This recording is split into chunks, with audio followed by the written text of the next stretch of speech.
તો કેમ છો મિત્રો આજના વિડીયોમાં આપણે એક નવા આઈપીઓનો રિવ્યૂ કરશું ઇન્ડો ફાર્મ ઇક્વિપમેન્ટના આઈપીઓનું, જે 31 ડિસેમ્બરથી 2 જાન્યુઆરીની વચ્ચે આઈપીઓ ઓપન રહેશે અને જાણશું કે આઈપીઓમાં એપ્લાય કરવું જોઈએ કે ન કરવું જોઈએ, અને કરવું તો લિસ્ટિંગ ગેઇન માટે કરવું કે પછી લોંગ ટર્મ માટે કરવું. તો મિત્રો વિડીયોમાં લાસ્ટ સુધી બન્યા રહેજો, બધા જ તમારા કન્ફ્યુઝન બધા જ દૂર થઈ જશે આ વિડીયોને પૂરો જોયા પછી.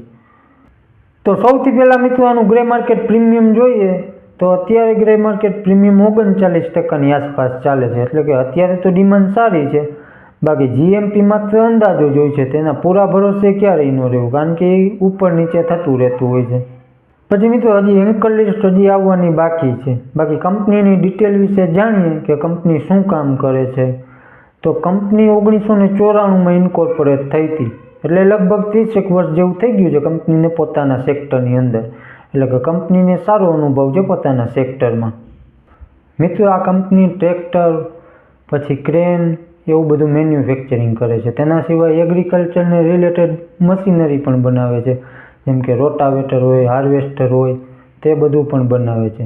ટ્રેક્ટરમાં 20 HP લઈને 110 HP સુધીના ટ્રેક્ટર બનાવે છે કંપની, અને ક્રેન 9 ટનથી લઈને 30 ટનની કેપેસિટી સુધીની ક્રેન બનાવે છે કંપની. આ કંપની દર વર્ષે 18,000 ટ્રેક્ટર અને 2400 ક્રેન બનાવવાની કેપેસિટી ધરાવે છે.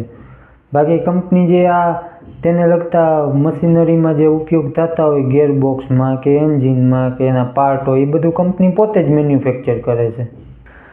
અને ઇન્ડિયાની બહાર પણ 20 જેવા દેશોમાં કંપની સપ્લાય એક્સપોર્ટ કરે છે માલ. તો તેના સેક્ટરમાં કંપની અત્યારે લીડિંગ તો નથી, બાકી સેક્ટર સારું છે.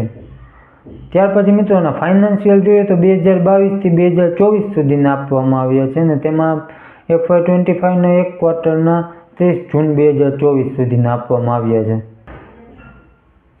પછી આના એસેટ જોઈએ તો દર વર્ષે હલકી એવી ગ્રોથ જોવા મળી છે. 619 કરોડથી 644 કરોડ સુધી એસેટ પહોંચ્યા છે, એટલે હલકી એવી ગ્રોથ છે એસેટમાં. ત્યાર પછી રેવન્યુમાં પણ દર વર્ષે હલકી એવી ગ્રોથ જોવા મળી છે. 352 કરોડથી 376 કરોડ સુધી પહોંચ્યું છે રેવન્યુ.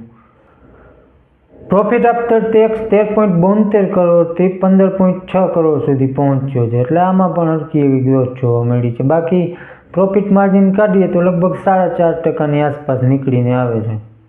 પછી આની નેટવર્થમાં પણ વધારો થયો છે. ત્યાર પછી કંપની ઉપર દેણું જોઈએ તો 245 કરોડ રૂપિયાનું કંપની ઉપર દેણું છે. ડેટ ટુ ઇક્વિટી રેશિયો નીકાળીએ તો 0.72નું નીકળીને આવે છે, એટલે કે થોડોક વધારે છે. બાકી કંપની જે આઈપીઓમાંથી પૈસા ભેગા કરશે ફ્રેશ ઇસ્યુના પોર્શન દ્વારા, તેમાંથી 50 કરોડ રૂપિયા દેણું ચૂકવવા માટે કામમાં લેવામાં આવશે. આરઓઈ 5%ની આસપાસ છે, આરઓસી 9%ની આસપાસ છે. બાકી આનો પી નીકાળીએ તો 54ની આસપાસ નીકળીને આવે છે. બાકી આની કંપનીઓ જોઈએ તો કંપની 2 આઈપી છે, એક એસ્કોર્ટ છે અને એક એક્શન કન્સ્ટ્રક્શન.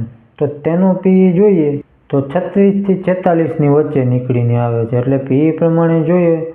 બાકી આ બંને કંપનીઓ આનાથી ઘણી બધી મોટી કંપની છે રેવન્યુ પ્રમાણે.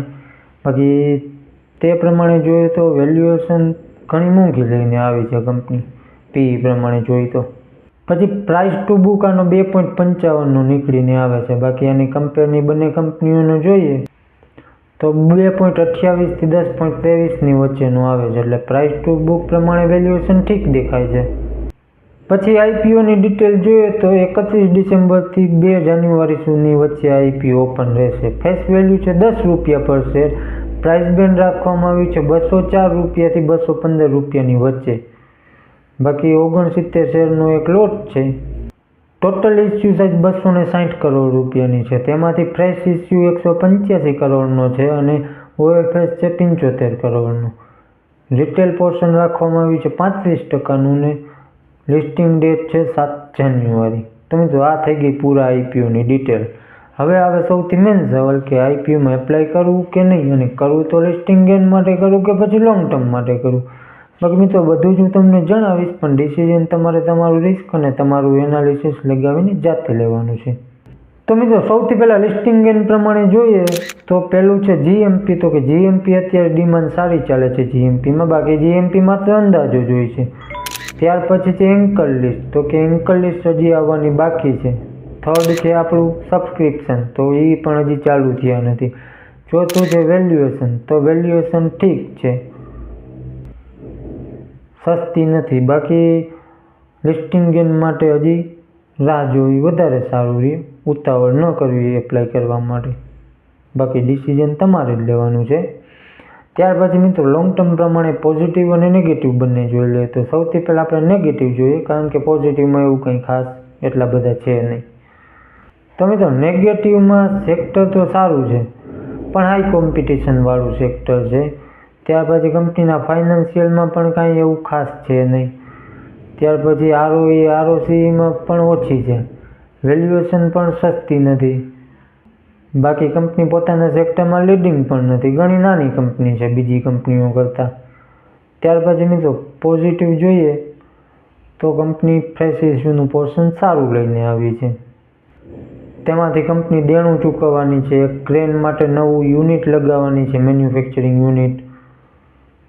તો મિત્રો આ છે આના પોઝિટિવ. બાકી ઓવરઓલ જોઈએ તો લોંગ ટર્મ પ્રમાણે એવું કંઈ ખાસ દેખાતું નથી. બાકી લિસ્ટિંગ ગેન માટે લાસ્ટ ડેની રાહ જોવાય અને કેવું સબસ્ક્રિપ્શન મળે છે, કેવી એન્કર લિસ્ટ આવે છે, એ બધું જોઈને આપણે ફાઇનલ ડિસિઝન લેવું જોઈએ. તો મિત્રો આ હતી આજની અપડેટ.